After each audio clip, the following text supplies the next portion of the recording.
Olá, eu sou o Marcos Valério XR, no dia 21 de setembro de 2021, e esse vídeo pode até soar para alguns desatentos, quase como uma defesa do Bolsonaro, por ser uma crítica às críticas com que ele frequentemente costuma ser atingido, né?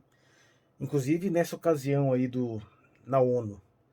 Eu pelo menos eu vi algumas reportagens que diziam que nos bastidores, nos corredores, no zoom, zoom, zoom por aí, Bolsonaro tem sido muito criticado, não só por coisas cuja crítica faz perfeito sentido, mas também de formas que não fazem sentido nenhum, como por exemplo dizer que Bolsonaro está atacando os direitos das mulheres, ou que Bolsonaro é racista, essas coisas todas, e que. Sabe aquele apocalipse todo que fizeram, aquela visão de fim de mundo, antes da eleição de Bolsonaro, como se ele fosse assim, criar campos de concentração para gay, essas coisas desse tipo? Pois é, esse discurso, curiosamente, não mudou. Apesar de que efetivamente ele não fez absolutamente nada nesse sentido. E quando a gente pega lá aquela notícia lá do sujeito que foi babado, Renan, né?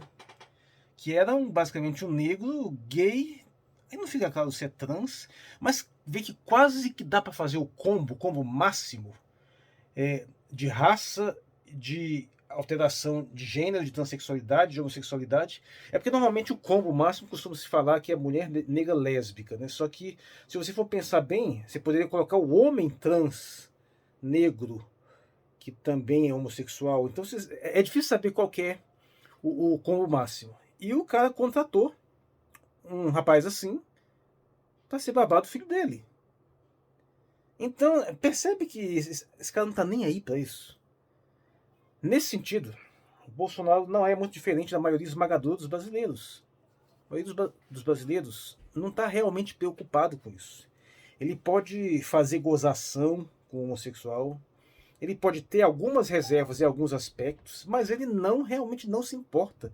Não acha que é alguém que tem que ser extirpado da sociedade, não acha que é alguém que tem que ser perseguido, que tem que ser negado alguma coisa. Pode, no máximo, negar algumas coisas pessoais, que no caso do Bolsonaro, nem isso. Porque ele contratou um sujeito assim para cuidar do filho dele. Ele não ficou com medo do cara tornar o filho dele gay, não. Não, porque a maioria dos brasileiros sabe que isso não é o caso. Sabe que é intrínseco à pessoa essa sexualidade. E, no entanto, tá aí. A acusação de que ia ser um apocalipse gay, né, que ia ser o massacre das mulheres.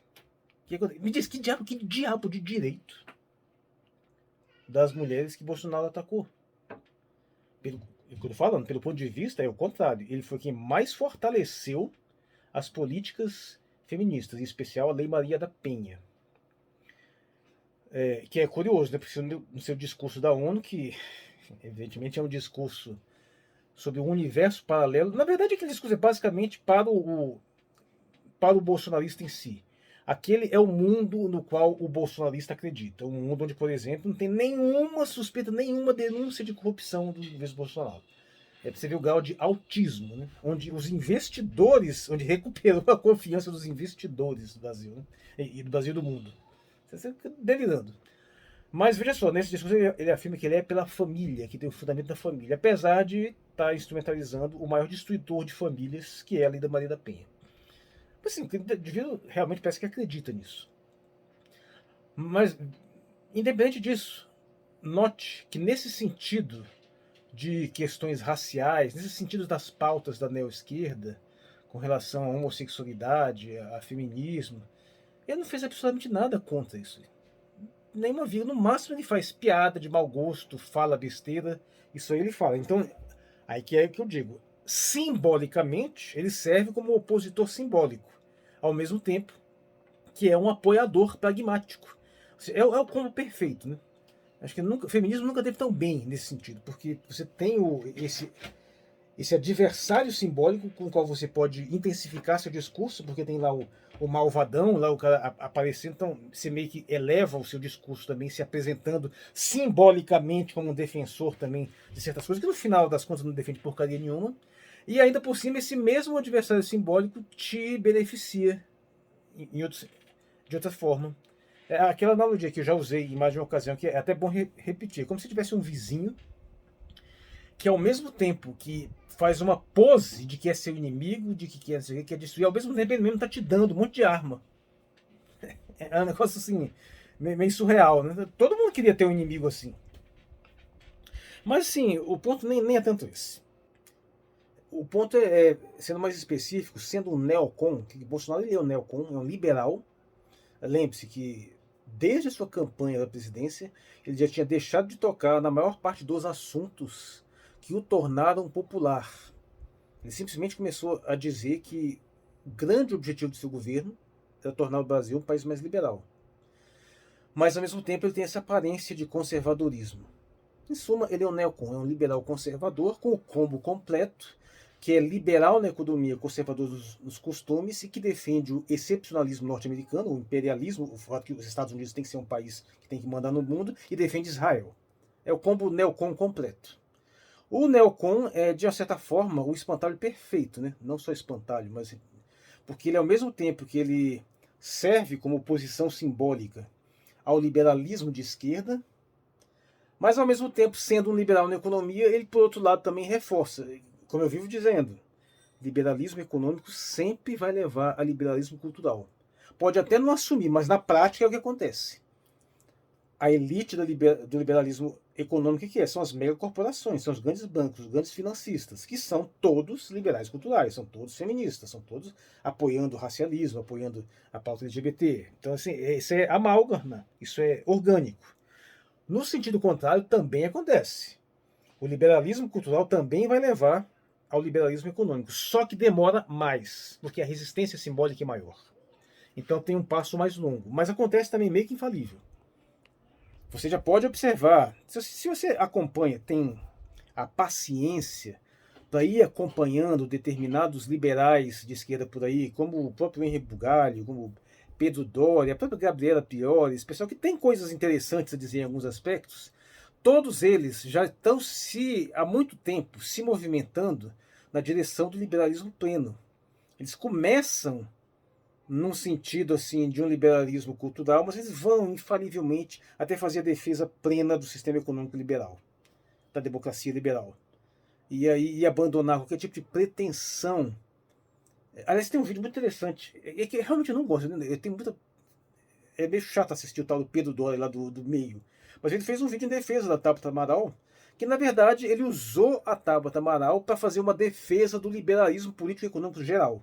Um cara que a princípio se vê de esquerda, né? Vamos repetir a ladainha de sempre? Vamos lá. Se você acompanha o meu canal, você pode ser alguém que se considera plenamente de esquerda ou plenamente de direita. E você vai ver coisas com as quais fatalmente você vai concordar e coisas com as que você vai discordar, porque a minha postura é bater nos dois lados do liberalismo. Você estará menos à vontade ainda no meu canal se você for um liberal pleno, que defende tanto o liberalismo cultural quanto o econômico. Apesar de que, gosto de frisar, sempre tem um ou outro elemento que eu também levo em consideração, esse respeito. Então você tem aquilo que a gente, via de regra, quando o pessoal fala em terceira via, isso faz uma enorme confusão, né? Quando você está falando de terceira via, está se tentando reagir à estupidez da dicotomia esquerda e direita. É uma espécie de apelo profundo da consciência que, no fundo, percebe que essa dicotomia é estúpida, que ela não faz sentido. A terceira via meio que se coloca dessa forma. Nós temos uma divisão social que muitos acreditam que é a esquerda e a direita, no caso atualmente a esquerda é o Lula e a direita é o Bolsonaro. Nem sempre foi assim. Antes era a esquerda, era o Lula, o PT, a direita era o PSDB. Lembra que desde que nós democratizamos, entramos na nova era democrática, o Lula sempre foi a força primordial da esquerda. E no comecinho ele rivalizava com Brizola, que na verdade não era exatamente esquerda. Brizola era mais um trabalhista. Era a coisa que estaria mais no centro, nacionalista. Mas o Brizola foi só na primeira eleição, na verdade. Né? No final das contas, quem foi para o primeiro turno foi Collor e Lula. Desde que foi a redemocratização, o Lula sempre esteve no páreo. E seu principal rival depois do Collor foi o PSDB. Então foi essa alternância de tucanos e PT durante muito tempo, até a última eleição da Dilma, que disputou contra o Aécio, até que entrou o Bolsonaro no jogo. de uma certa forma, o Bolsonaro já era essa terceira via, num certo sentido. Porque ele estava rompendo essa polaridade que se entendia como esquerda e direita, mas veja só, grande parte dos bolsonaristas já diziam que o PSDB era de esquerda. Então você vê que é sempre alguém tentando se modalizar no jogo de uma forma diferenciada.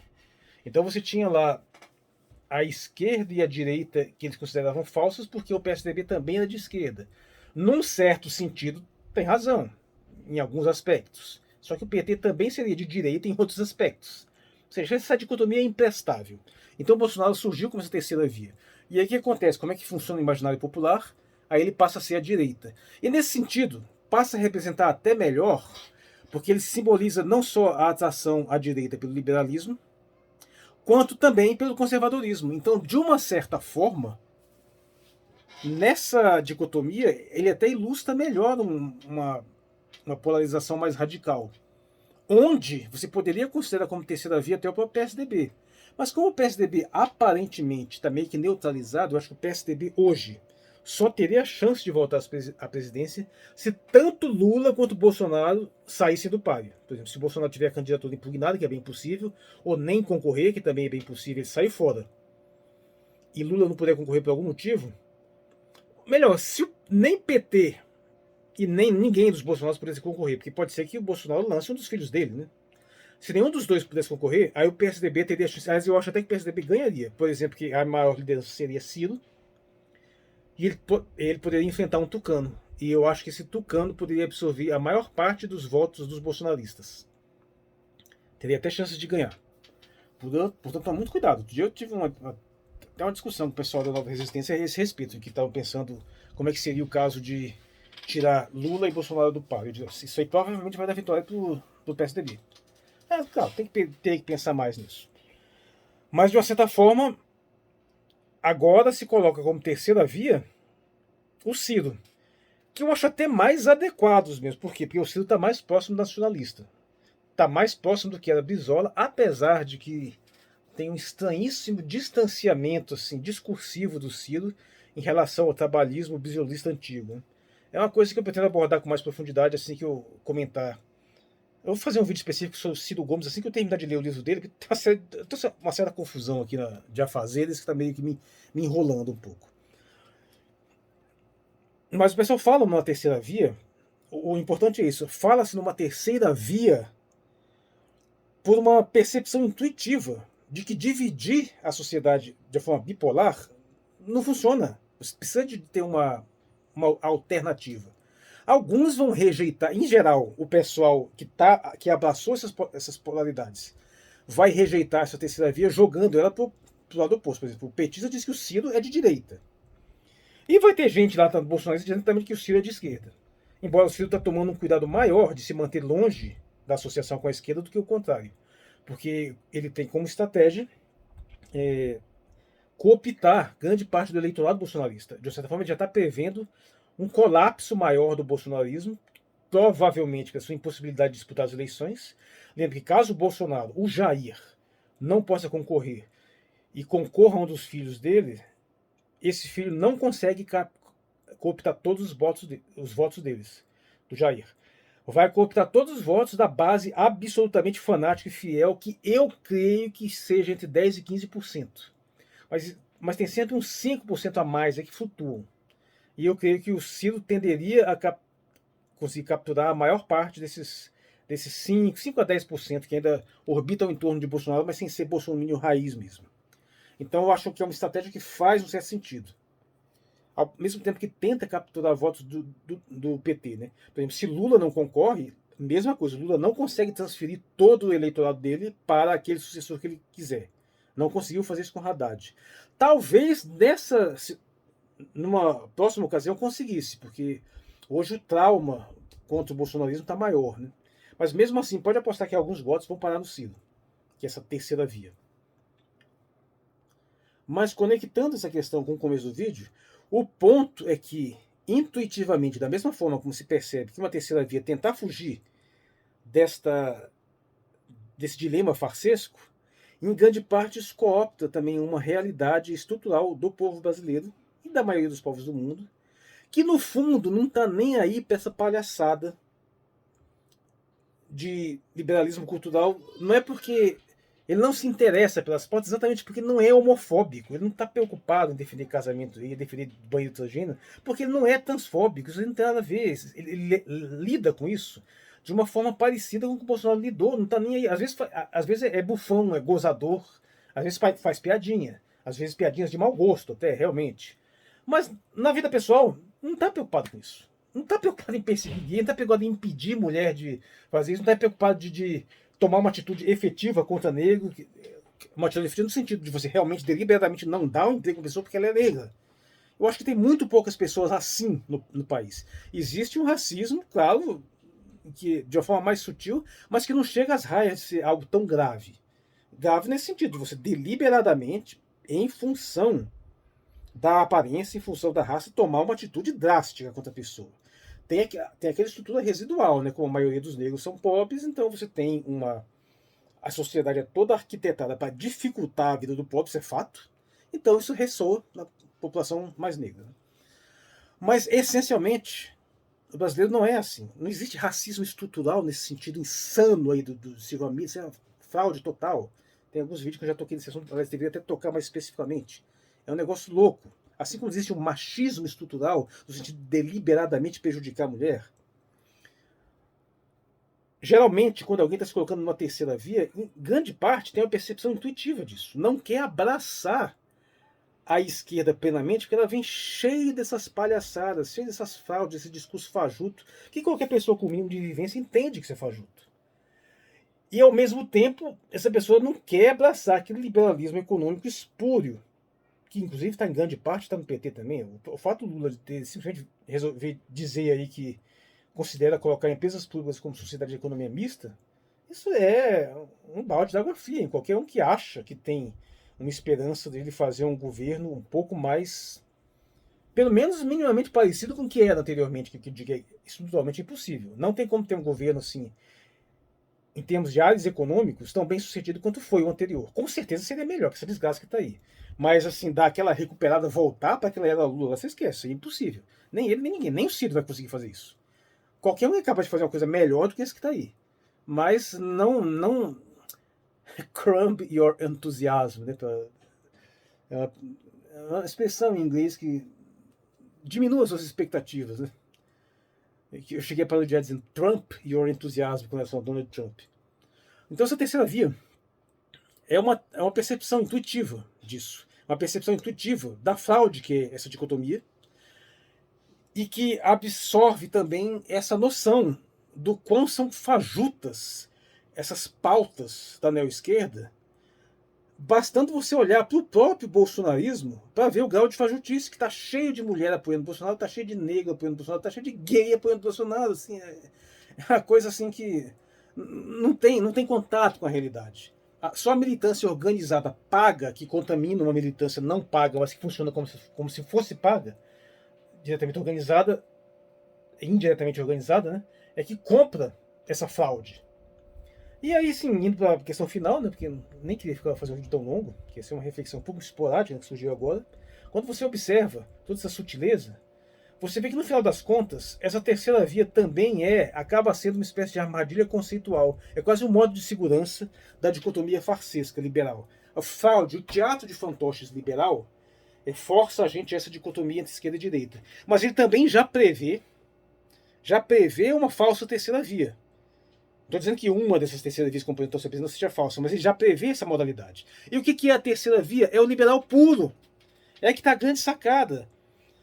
É o liberalismo à esquerda, encabeçando o liberalismo cultural do lado, mas com resquícios de um progressismo econômico de fato, e é a direita encabeçando um conservadorismo moral de fato, mas trazendo o liberalismo cultural a reboque. E quem é que se apresenta normalmente como uma terceira via na maioria dos países mais desenvolvidos? O liberal puro, que é liberal dos dois lados. É o Macron, por exemplo, que é o exemplo mais grave, né? Aquele que se apresenta de centro, porque o outro vai ser extrema-direita. E se de repente já pega o outro, já joga como extrema-esquerda também, não duvido nada. Aí ele se apresenta como centro, como o caminho do meio, como uma mediania. E já é outro nível de fraude. Na realidade, a sensatez, a essa altura, deveria forçar uma quarta via, que é ir além dessa fraude.